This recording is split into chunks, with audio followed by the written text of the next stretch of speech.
नमस्कार दोस्तों, जय हिंद, वंदे मातरम। स्वागत करते हैं आपके अपने यूट्यूब चैनल, शिक्षा जगत के चैनल, राष्ट्र हित में चैनल जायसवाल कोचिंग सेंटर पर। मैं आपके साथ विजय सर। बात करेंगे दोस्तों पारिस्थितिकी तंत्र की, बात करेंगे। 35 प्रश्न यहाँ पे तूफान की तरह प्रश्न है जो आपके दोस्तों पर्यावरण के यहाँ पर 5 नंबर पक्के कर देंगे। यह वीडियो दोस्तों 5 नंबर आपका पक्का करेगा पर्यावरण का, क्योंकि पारिस्थितिकी तंत्र से आपके 5 नंबर के पूछे जाते हैं। तो यह कंसेप्ट हम क्लियर करेंगे एक ही वीडियो पर। यह पार्ट नंबर आपका 14 है आपका, और इसके पिछला अगर प्रैक्टिस से देखना तो यहाँ पे बेल आइकन पे प्लेलिस्ट मिलेगा, तो आप लोग देख सकते हैं। चलिए शुरुआत करते हैं। पहला प्रश्न स्क्रीन के सामने आ चुका है, और प्रश्न यह है दोस्तों, बहुत ही अच्छा प्रश्न है कि भारत में पर्यावरण संरक्षण अधिनियम कब पारित किया गया। भारत में पर्यावरण संरक्षण अधिनियम कब पारित किया गया था? तो सन 1986 में पारित किया गया था। अगर आपके एग्जाम में आ गया क्या हमारे भारत में पर्यावरण संरक्षण अधिनियम कब पारित किया गया, 86, 84, 85, 90, तो आपको ऑप्शन नंबर 1986 में क्लिक करना है। नेक्स्ट क्वेश्चन देखेंगे। अगला प्रश्न यह है कि भारत में सर्वप्रथम जैव विविधता अधिनियम कब पारित किया गया। भारत में सर्वप्रथम जैव विविधता अधिनियम कब पारित किया गया? तो सन 2002 में पारित किया गया था। सर्वप्रथम जैव विविधता अधिनियम कब पारित किया गया? सन 2002 में पारित किया गया था। और नेक्स्ट क्वेश्चन यह है, जैव विविधता यानी कि शब्द का सर्वप्रथम प्रयोग कब और किसने किया था? जो जैव विविधता है आपका, बायो डाइवर्सिटी जो है आपका, इस शब्द का सर्वप्रथम प्रयोग कब और किसने किया था? तो सन 1986 में वाल्टर जी रोसेन ने किया था। किसने किया था? वाल्टर जी रोसेन ने सन 1986 में जैव विविधता यानी कि बायोडाइवर्सिटी शब्द का सर्वप्रथम प्रयोग किया था। याद रखिएगा, सभी महत्वपूर्ण फैक्ट है यहाँ पे, सभी महत्वपूर्ण फैक्ट है आपके एग्जाम के पैटर्न के अनुसार प्रश्न है। जैव विविधता से संबंधित सभी प्रश्न है दोस्तों। राष्ट्रीय जैव विविधता प्राधिकरण का मुख्यालय भारत में कहाँ स्थित है? राष्ट्रीय जैव विविधता प्राधिकरण का मुख्यालय भारत में कहाँ स्थित है? तो यह आपके चेन्नई में स्थित है। नेक्स्ट क्वेश्चन देखें। अगला प्रश्न है, संयुक्त राष्ट्र द्वारा कौन से दशक को जैव विविधता दशक घोषित किया गया? यानी ऐसा कौन सा दशक है जिसको संयुक्त राष्ट्र संघ ने जैव विविधता का दशक घोषित किया? तो वह आपका 2011 से 20 का दशक है, जिसमें संयुक्त राष्ट्र संघ द्वारा इस दशक को यानी 2011 से 20 तक के दशक को जैव विविधता दशक घोषित किया गया है। तो यह करंट का क्वेश्चन है, और यह प्रश्न आपके एग्जाम में बिल्कुल 99% चांसेज है दोस्तों। नेक्स्ट क्वेश्चन की बात करेंगे। अगला प्रश्न है कि विश्व आर्द्र दिवस कब मनाया जाता है? देखिए, दिवस से संबंधित आपके 2 प्रश्न यहाँ पे पूछे ही जाते हैं, क्योंकि सभी महत्वपूर्ण पर्यावरण से जितने भी दिवस हैं आपको मालूम होना चाहिए। तो विश्व आर्द्र दिवस कब मनाया जाता है? तो 2 फरवरी को विश्व आर्द्र दिवस मनाया जाता है। नेक्स्ट क्वेश्चन देखेंगे। अगला प्रश्न है कि विश्व जल दिवस कब मनाया जाता है? वेरी वेरी मोस्ट इंपॉर्टेंट प्रश्न है दोस्तों। विश्व जल दिवस कब मनाया जाता है? तो 22 मार्च, प्रत्येक वर्ष 22 मार्च को विश्व जल दिवस के रूप में मनाया जाता है। 22 मार्च याद रखिएगा। नेक्स्ट क्वेश्चन है, विश्व जैव विविधता संरक्षण दिवस कब मनाया जाता है? विश्व जैव विविधता संरक्षण दिवस कब मनाया जाता है? तो 22 मई को विश्व जैव विविधता संरक्षण दिवस मनाया जाता है। देखिए, 22 मई को क्या है? विश्व जैव विविधता संरक्षण दिवस मनाया जाता है, और 22 मार्च को विश्व जल दिवस मनाया जाता है। ये भी आपको याद रखिएगा, कन्फ्यूजन नहीं होना है आप लोगों को। नेक्स्ट क्वेश्चन है, भारत में विश्व की कितनी प्रतिशत जैव विविधता है? बहुत ही महत्वपूर्ण प्रश्न है कि हमारे भारत में विश्व की कितनी प्रतिशत आपकी जैव विविधता है? तो लगभग 7 से 8% के बीच में आपके पूछा जाएगा। याद रखिएगा कितनी है भारत में विश्व की। देखिए, विश्व की बात की गई है, विश्व की भारत में कितने प्रतिशत जैव विविधता है? तो 7 से लेके 8% तक जैव विविधता है, 7 और 8 के बीच में है। याद रखिएगा, ऐसे ही ऑप्शन आपके पूछे जाएंगे। अगला प्रश्न यह है, राष्ट्रीय प्रवाल भित्ति अनुसंधान केंद्र कहाँ स्थित है? राष्ट्रीय प्रवाल भित्ति अनुसंधान केंद्र कहाँ है? तो वह आपके पोर्ट ब्लेयर में है। कहाँ है आपका? पोर्ट ब्लेयर में। याद रखिएगा, राष्ट्रीय प्रवाल भित्ति अनुसंधान केंद्र कहाँ स्थित है? आपके पोर्ट ब्लेयर में स्थित है। नेक्स्ट क्वेश्चन है, अगर दोस्तों चैनल पे पहली बार आए तो चैनल को ज्वाइन कर लीजिएगा और बेल आइकन जरूर प्रेस कर लीजिएगा ताकि लेटेस्ट नोटिफिकेशन जो भी अपडेट हो, आपके जो भी वीडियो आएंगे आपको नोटिफिकेशन मिलता जाएगा। क्योंकि आपके एग्जाम के पैटर्न के अनुसार हैं, सभी नए सिलेबस के आधार पर सभी प्रश्न हैं। अंतर्राष्ट्रीय टाइगर दिवस कब मनाया जाता है? यह बहुत बार आपके टीटी एग्जाम में पूछा गया दोस्तों। अंतर्राष्ट्रीय टाइगर दिवस कब मनाया जाता है? तो उन प्रत्येक वर्ष 29 जुलाई को अंतर्राष्ट्रीय टाइगर दिवस मनाया जाता है। स्क्रीनशॉट भी आप लोग ले सकते हैं। नेक्स्ट क्वेश्चन देखेंगे, इकोलॉजी शब्द का सर्वप्रथम प्रयोग किसने किया? तो जो इकोलॉजी है शब्द है, इकोलॉजी एंड इन्वायरमेंट शब्द का जो प्रयोग है तो इसको किसने और अर्नेस्ट हैकेल ने किया था। इकोलॉजी का सन 1869 में किया था और इकोसिस्टम की बात की जाए तो इकोसिस्टम को 1935 में किया गया। तो स्क्रीनशॉट ले सकते हैं, नॉलेज है। और टेलीग्राम चैनल को ज्वाइन करें, सर्च करेंगे VKJ97 या जयसवाल कोचिंग सेंटर सर्च करेंगे तो आपको टेलीग्राम चैनल या ग्रुप मिल जाएगा, तो वहाँ पे आपको PDF फाइल मिलती रहेगी दोस्तों। इकोलॉजी शब्द का सर्वप्रथम प्रयोग किसने किया? इकोलॉजी का एंड इन्वायरमेंट का तो अर्नेस्ट हैकेल ने किया। इकोलॉजी का सन 1869 में और इकोसिस्टम को 1935 में किया था। नेक्स्ट क्वेश्चन की बात करेंगे, भारत का सर्वप्रथम राष्ट्रीय उद्यान कौन सा है? बहुत ही महत्वपूर्ण प्रश्न है। भारत का सर्वप्रथम राष्ट्रीय उद्यान कौन सा है? तो यह आपका जिम कॉर्बेट राष्ट्रीय उद्यान जो कि उत्तराखंड में है। कब यह घोषित किया? सन 1921 में घोषित किया गया था। भारत का सर्वप्रथम राष्ट्रीय उद्यान कौन सा है? जिम कॉर्बेट राष्ट्रीय उद्यान है जो कि उत्तराखंड में है और सन 1921 में इसे घोषित किया गया था।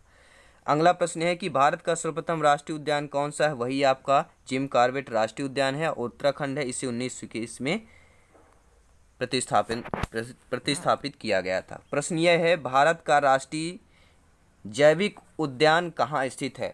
भारत का राष्ट्रीय जैविक उद्यान कहाँ स्थित है? तो यह आपके नई दिल्ली में स्थित है। नेक्स्ट क्वेश्चन देखेंगे, अगला प्रश्न है, भारत में प्रोजेक्ट टाइगर कब शुरू किया गया? तो सन 1973 में भारत में प्रोजेक्ट टाइगर की शुरुआत कब की गई थी? सन 1973 में किया गया था, याद रखिएगा। नेक्स्ट क्वेश्चन देख लेते हैं। अगला प्रश्न है, हर भाई बहन, हर गृहिणी, हर शिक्षक बंधु, आप भविष्य में होने वाले सभी भावी अध्यापक हैं, लाइक और शेयर करते रहें। बायोस्फीयर रिजर्व शब्द का सर्वप्रथम प्रयोग किसने किया था? जो आपका बायोस्फीयर रिजर्व यह शब्द है, बायोस्फीयर रिजर्व यह शब्द का है सर्वप्रथम प्रयोग किसने किया था? तो इस शब्द का जो प्रयोग है बायोस्फीयर रिजर्व शब्द का एडवर्ड सुयेस ने किया था। किसने किया था? एडवर्ड सुयेस ने। अगला प्रश्न यह है, राजीव गांधी नेशनल पार्क कहाँ स्थित है भैया? तो यह आपके किस राज्य में स्थित है? राजीव गांधी नेशनल पार्क तो यह आपके कर्नाटक राज्य में स्थित है। नेक्स्ट क्वेश्चन की बात करेंगे, नागरहोल राष्ट्रीय पार्क कर्नाटक को अन्य किस नाम से जाना जाता है? तो नागरहोल राष्ट्रीय पार्क आपके किस राज्य में है? कर्नाटक राज्य में है। इसे राजीव गांधी नेशनल पार्क के नाम से जाना जाता है। नेक्स्ट क्वेश्चन आइए देख लेते हैं, केरल में स्थित पेरियार अभयारण्य किसके लिए प्रसिद्ध है?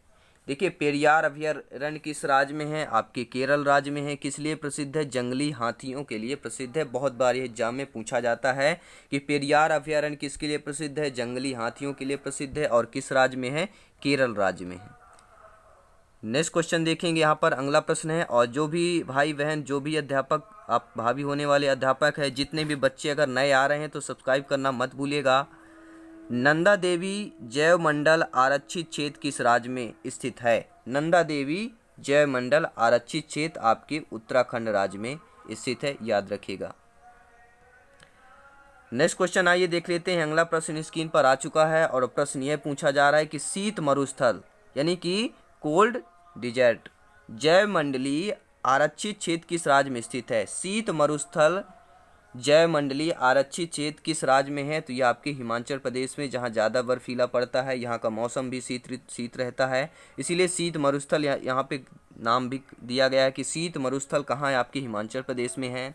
और शीत मरुस्थल जैव मंडलीय आरक्षित क्षेत्र किस राज्य में है? इसीलिए हिमाचल प्रदेश राज्य में है। सब्सक्राइब भी करते जाएं, लाइक और शेयर करते जाएं।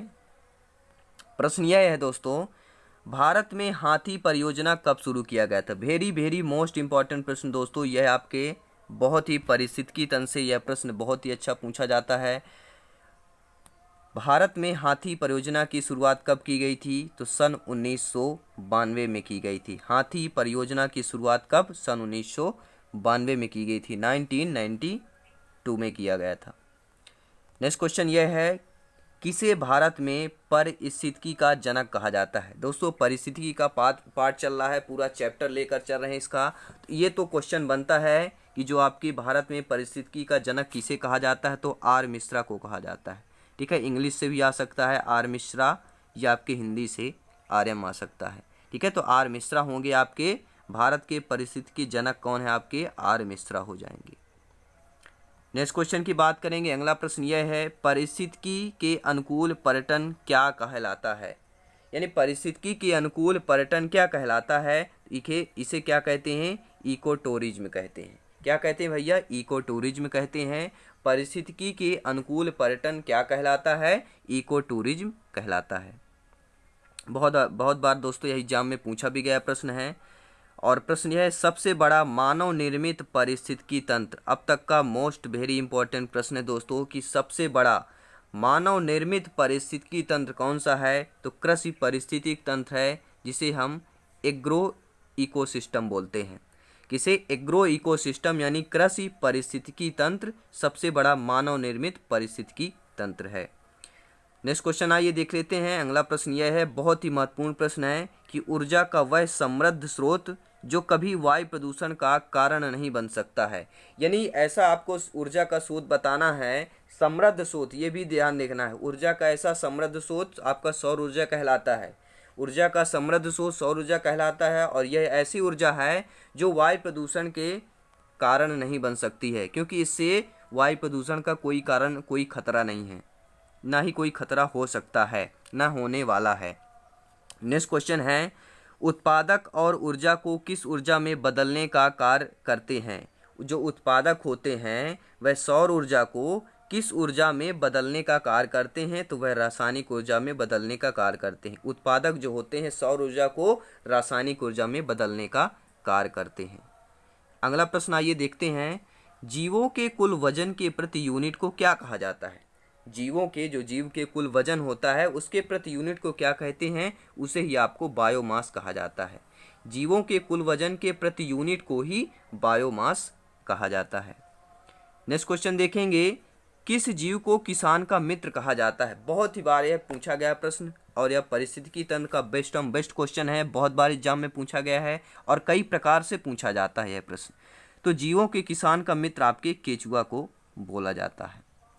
नेक्स्ट क्वेश्चन की बात करेंगे। अगला प्रश्न है, कई खाद्य श्रृंखलाएं आपस में जुड़कर एक नेटवर्क बनाती हैं, उसे क्या कहा जाता है? कई खाद्य श्रृंखलाएं जो होती हैं आपस में जुड़कर एक नेटवर्क बनाती हैं, उसे क्या कहते हैं? दोस्तों खाद्य जाल कहा जाता है। या खाद्य जाल, खाद्य श्रृंखला से एक या दो क्वेश्चन जरूर आपके एग्जाम में पूछे जा सकते हैं। तो खाद्य श्रृंखलाएं आपस में जुड़कर एक नेटवर्क बनाती है, वह नेटवर्क आपका खाद्य जाल कहलाता है। अगला प्रश्न आइए देख लेते हैं, तंत्र यानी कि इकोसिस्टम शब्द का प्रयोग सर्वप्रथम किस वर्ष किया गया था? तो सन 1935 में किया गया था। इकोसिस्टम शब्द यानी तंत्र शब्द का प्रयोग सर्वप्रथम कब किया गया था? तो सन 1935 में किया गया था। नेक्स्ट क्वेश्चन देखते हैं, अंतर्राष्ट्रीय जैव विविधता वर्ष कब मनाया जाता है? तो सन 2010 को। अंतर्राष्ट्रीय जैव विविधता वर्ष कब मनाया गया, ये भी ध्यान रखना है, कब मनाया गया था? तो सन 2010 में अंतर्राष्ट्रीय जैव विविधता वर्ष मनाया गया था। नेक्स्ट क्वेश्चन की बात करेंगे, जैव विविधता शब्द का प्रयोग सर्वप्रथम किसने किया था? जो जैव विविधता शब्द का है इसका प्रयोग सर्वप्रथम किसने किया? तो E.O. विल्सन ने किया था। जैव विविधता शब्द का प्रयोग सर्वप्रथम किसने किया? E.O. विल्सन ने किया था। नेक्स्ट क्वेश्चन यहाँ पे देखेंगे, आप लोग स्क्रीनशॉट भी ले सकते हैं। भारत के प्रथम जैव मंडलीय क्षेत्र का नाम क्या है? भारत के प्रथम जैव मंडलीय क्षेत्र का नाम क्या है? तो वह नीलगिरी है। याद रखना है, भारत के प्रथम जैव मंडलीय क्षेत्र आपका नीलगिरी है। नेक्स्ट क्वेश्चन है, भारत के प्रथम जैव मंडलीय क्षेत्र नीलगिरी की स्थापना किस वर्ष हुई? ठीक है, जो भारत का प्रथम जयमंडली क्षेत्र तो नीलगिरी हो गया, लेकिन इसकी स्थापना किस वर्ष की गई थी? तो सन 1986 में नीलगिरी की स्थापना की गई थी। तो ये रहे दोस्तों टॉप 35 क्वेश्चन आपके पारिस्थितिकी तंत्र से। और यह पारिस्थितिकी तंत्र से दोस्तों ये 35 प्रश्न आपके 5 प्रश्न पक्के हैं, यहाँ पे बता देता हूँ। ये 5, इनमें से 5 प्रश्न पूछा ही जाता है और पिछले 10 वर्षों से यहाँ प्रश्न पूछा गया है और कलेक्शन किया गया है।